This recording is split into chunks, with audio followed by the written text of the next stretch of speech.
Hi, everybody. I'm Jane Riesma. Welcome to this short look at student-generated test questions, otherwise known as SGQs. I hope you'll enjoy the 7 minutes that we have together today.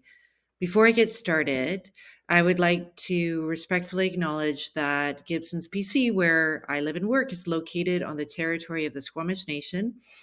I also recognize the long-standing presence of the Sechelt Nation and the Sechelt people in this region. Over the course of the next 7 minutes, we'll look at student-generated questions, commonly noted as SGQs, which is an informal assessment strategy.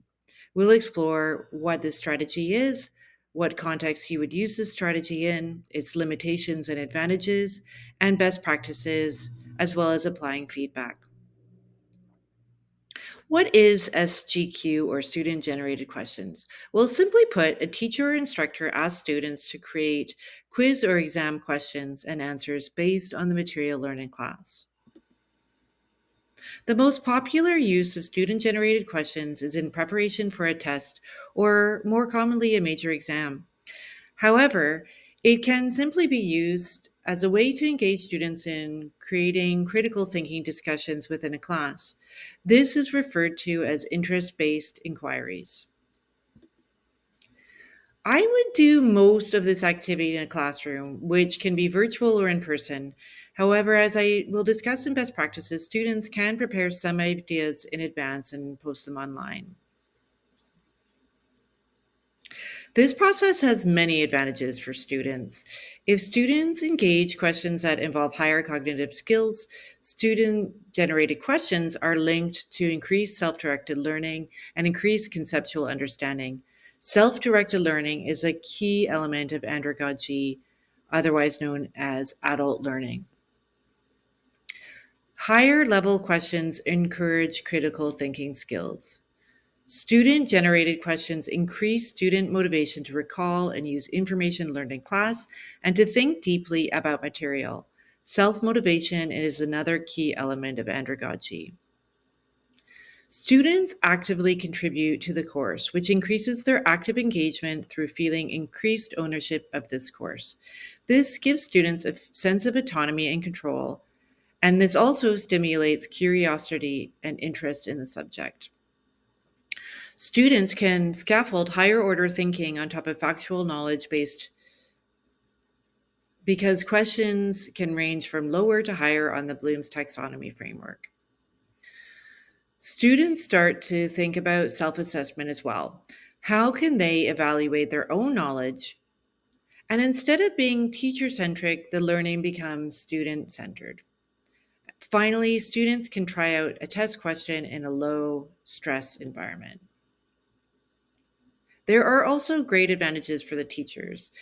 Teachers will learn what their students consider the most important or most memorable content. Teachers will also learn what the students' gaps in learning are to improve lesson planning. This in turn improves inclusion because it will access the learning process of a diverse group of students. The teacher will have a more authentic and meaningful evidence of student learning outside of a test environment. The biggest limitation to student-generated questions is that students need to feel comfortable creating and asking these questions.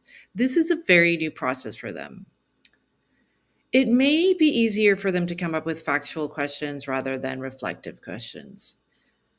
Interestingly, according to the studies, it is the lower performing students that benefit the most from this process, but research has shown that the self-motivated learners will come up with the more complex and sophisticated questions.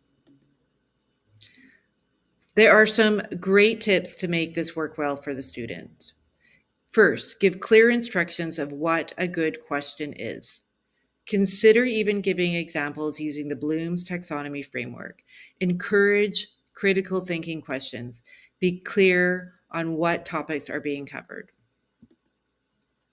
Divide the class into small groups to come up with questions, but require one question per student. Have class discussions throughout to make sure that the students know what the correct answer is. And finally, ultimately, it is the teacher who will decide what goes on the final exam.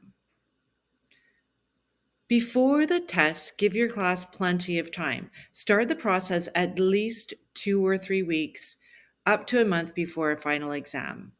Consider creating an online space a few days before your question making class for students to post possible questions and answers.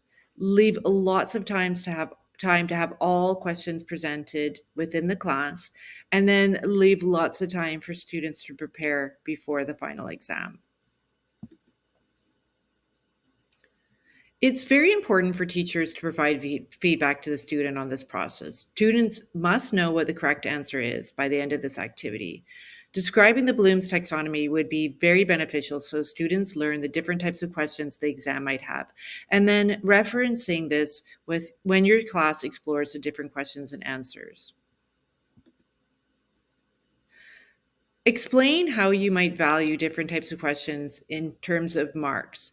And finally, remind the students again that ultimately you will choose what questions end up on the final test. So, some important tips to remember: use Bloom's taxonomy. In fact, don't be afraid to teach Bloom's taxonomy to your students. Give lots of time to prepare to do this activity and to allow the students continued study before the exam. Give students ownership of this experience and give them lots of tips so that they can do it well. Here's a quick note of my references. There are some great resources out there.